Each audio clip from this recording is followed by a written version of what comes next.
I, I don't even. Hey everybody, Star 6 Wars 1 here, and welcome to the finale of Anime Movie Month 3, and boy do we have a doozy of a movie this time. For this one we're going to be looking at Berserk Movie 3, The Advent. Holy shit, guys. Normally I'm very like, is this a good or bad movie? I don't know what to make of this movie, to be honest. And just, oh my god. I'll try my best to explain what I mean when I go over the things, but oh my god.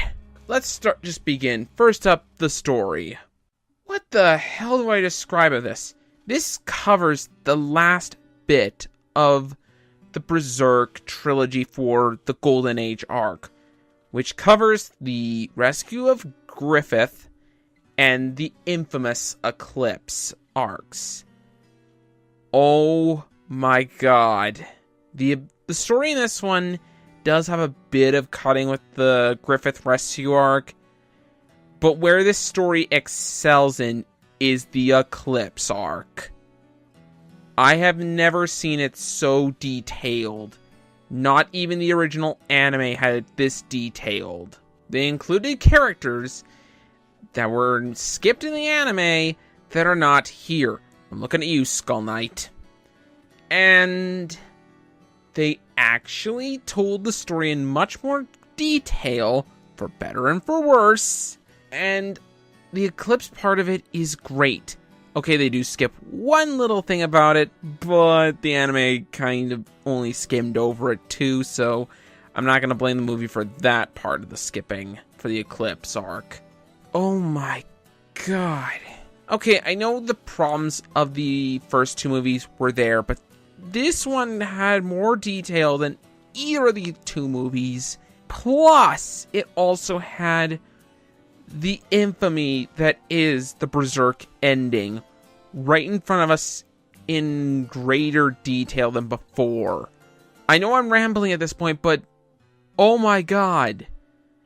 It actually had potentially an even more effective Eclipse arc than the anime did, which is impressive given that the first one was pretty damn effective. I don't even have words anymore, guys. Just watch the movie if you want to see what I mean for the story. Next up is the characters, and if you've seen my previous opinions on the first two movies, they're about the same this time around here too. Honestly, the characters still feel like the characters, and that's basically all I need to say. They still feel like them, though I wish there were a bit of better development, but again, runtime and everything. And yeah, the rush pace is still here. But still, the characters are still great, and the scenes with them are extremely effective. Just, my god. The animation is, thankfully, at least a little better than the previous movies. Even the CGI. I think this one uses the CGI to its best. Does that mean I think it does a good job at it? No. Honestly, I think the CGI at times still looks terrible. And is not well implemented, except Skull Knight. His design looks freaking awesome. But, again, it has the exact same problem as the first two movies. Downplayed, mind you, but it's still prevalent, and I don't like that. So, once again, the animation is subpar at best, but that's kind of been the thing with all the Berserk adaptations. I don't think any of them have really had good animation, if we're being honest.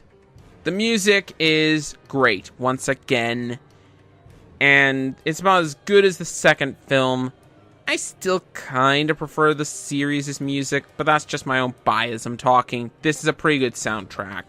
And the dub is, again, well acted. Once again, with Mark Derison, Casca's voice actress, whose name, again, sadly escapes me, and just all the other voice actors do a pretty good job in their roles. Once again. Just great job. Oh my god, this movie. I have done my absolute best, trying not to give as little spoilers away as possible, but holy shit! I've never seen a movie that left me with an impact quite like this for some time. And it's been since Berserk since I've been impacted like this, where it's just a mix of shock, horror, wondering, satisfaction, unsatisfaction, just every emotion balled up into one little thing, positive and negative. That's what the Eclipse arc does to me with Berserk. It fills me with so many emotions that I can't properly describe it. And it's all summed up here in one film. Unfortunately, because of that, though, I find this is the movie I have one of the hardest times recommending.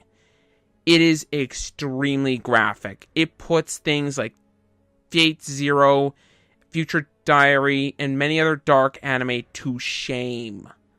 I'm not joking, this is one of the darkest anime I have ever had the experience of watching still. Just, oh my god.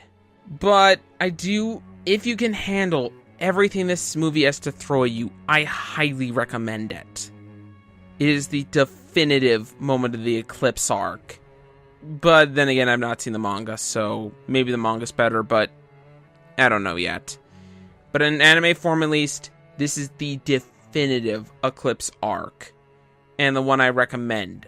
However, because the fact you have to sit through 2 other movies, and you have to handle graphic things to levels that even Fate Zero didn't go to, and because of that, it is the hardest recommendation for a movie that I've had to make.